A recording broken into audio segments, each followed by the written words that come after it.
እነዚህ የበረዶ ተንሸራታች ተማሪዎች ለመዝናናት ወደ አንድ ተራራ ሄዱ። ነገር ግን ባልታወቀ ምክንያት ሁሉም ሞተው ተገኙ።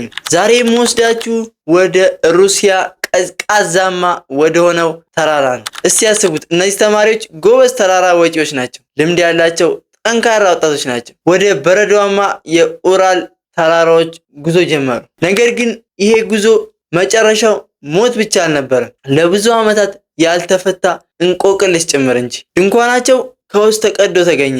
7ቱ አስክሬናቸው ያለ ጫማና ያለ በቂ ልብስ በበረዶ ላይ ወድቀው ተገኙ። ታዲያ ግን በዛ ሌሊት ራቆታቸውን እንዲወጡ ያስገድዳቸው ሚስጥራዊ ኃይል ምን ሊሆን ይችላል?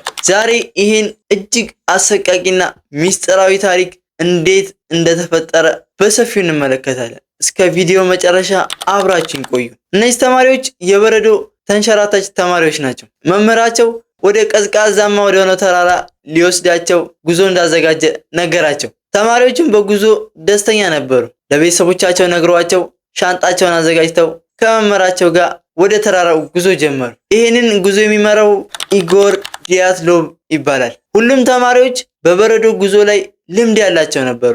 እነዚህ ተማሪዎች ብዙ ቀን ተጉዘው ወደ ተራራው ደረሱ። ተማሪዎቹም ተራራውን ሲያዩት በጣም ደስ ይላቸዋል። በቃ ተፈጥሮ የሚመስል ነገር ነው ያለው አካባቢው ማለት ነው። ተማሪዎቹም በጉዞ ደስተኛ ሆነው ለ3 ቀናትም የሚቆዩበትን ድንኳን አዘጋጁ። ተማሪዎቹ በዚህ ጉዞ በጣም ደስተኛ ነበሩ። መምህራቸው ባዘጋጀላቸው ጉዞ የተለያዩ ፕሮግራሞችን አብሮ አዘጋጅቶላቸው ነበር። በጣም እየተደሰቱ ለ2 ቀናት ያህል በዛ በረዶ ላይ እየተንሸራተቱ ቆዩ። ነገር ግን ለቤተሰቦቻቸው የነገሯቸው ከ3 ቀን በኋላ እንዳይመለሱ ነው። ግን ሊመለሱበት በነበረው ቀን አልተመለሱም። ወላጆቹ ልጆቻቸው ባሏቸው ቀን ባለመመለሳቸው በጣም ተደናገጡ። ወደ ትምህርት ቤቱም ኃላፊ ሄደው አመለከቱ። የትምህርት ቤቱም ኃላፊ ፖሊስና መርማሪዎችን ይዞ ፍለጋ ጀመረ። ከሳምንታት በኋላ ድንኳናቸውን አገኙት። ነገር ግን ያዩት ነገር ለማመን እንኳን የሚከብድ ነገር ነበር። ድንኳኑን ያገኙት በሚዝናኑበት ተራራ ላይ ተቀዳደው ነበር። የሚገርመው ነገር ግን ድንኳኑ የተቀደደው በውጭ በኩል ሳይሆን በውስጥ በኩል ነበር። በቢላ ተቀዶ ያገኙት። ይሄ ማለት ተጓዦቹ ዚፑን ከፍተው እንኳን ለመውጣት ጊዜ አልነበራቸውም ማለት ነው። መርማሪዎቹም ድንኳኑን ቢያገኙት ግን ሰዎቹን ማግኘት አልቻለም ነበር። ሰዎቹንም ፍለጋ ወደ ተለያየ አቅጣጫ ተጓዙ። እየፈለጉም ሳለ በበረዶ ላይ ያሉት የእግር አሻራዎች የሚያሳዩት በባዶ እግራቸው ነበር በዛ ቀዝቃዛ በረዶ ላይ ሲሮጡ የነበረው። ድንኳኑን ካገኙበት ከ1 ኪሎ ሜትር በኋላ የመጀመሪያዎቹን አስክሬኖች አገኙ። ሁለቱ ተማሪዎች ራቆታቸውን ሆነው ሞተው ተገኙ። የቀሩት ተማሪዎች ደግሞ በበረዶ ውስጥ ተቀብረው ነበር። ነገር ግን ጉዳታቸው እጅግ አስደንጋጭ ነበር። መርማሪዎቹ አስክሬኖቹን ሲመረምሩ ለየት ያለ ነገር አገኙ።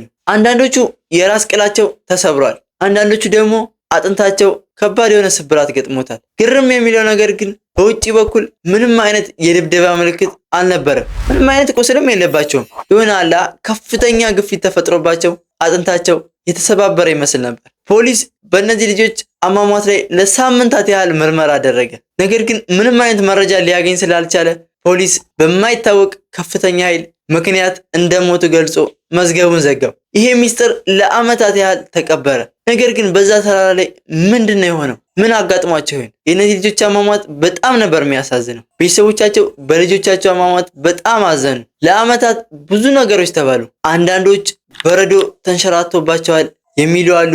ሌሎች ደግሞ በዛ አካባቢ የነበሩ የጠረፍ ፍጡራን ናቸው ይህን ነገር ያደረጉት ይሉ ነበር። በቅርብ የወጡ ሳይንሳዊ ጥናቶች ግን ኢንፍራሳውንድ የሚባል የድምፅ ሞገድ በንፋሱ ምክንያት ተፈጥሮ ወጣቶቹ ላይ ከፍተኛ ጭንቀትና ፍርሃት ስለፈጠረባቸው ድንኳናቸውን ቀደው የወጡት የሚል ነበር። ውድ የቻናላችን ቤተሰቦች እናንተስ ምን ይመስላችኋል? ተማሪዎቹ በዛ ሌሊት ድንኳኑን ቀደው እንዲወጡና አጥንታቸውን የሰባበረው ኃይል ምን ሊሆን ይችላል? ሐሳባችሁን ኮሜንት ላይ አጋሩኝ። ስለተከታተላችሁኝ ከልብ አመሰግናለሁ። ሰብስክራይብ ያላረጋችሁ ደግሞ ሰብስክራይብ በማድረግ ቤተሰብ ሁኑ። በቀጣይ በሌላ እውነተኛ ታሪክ እስከምንገናኝ ድረስ ሰላም ሁኑልኝ።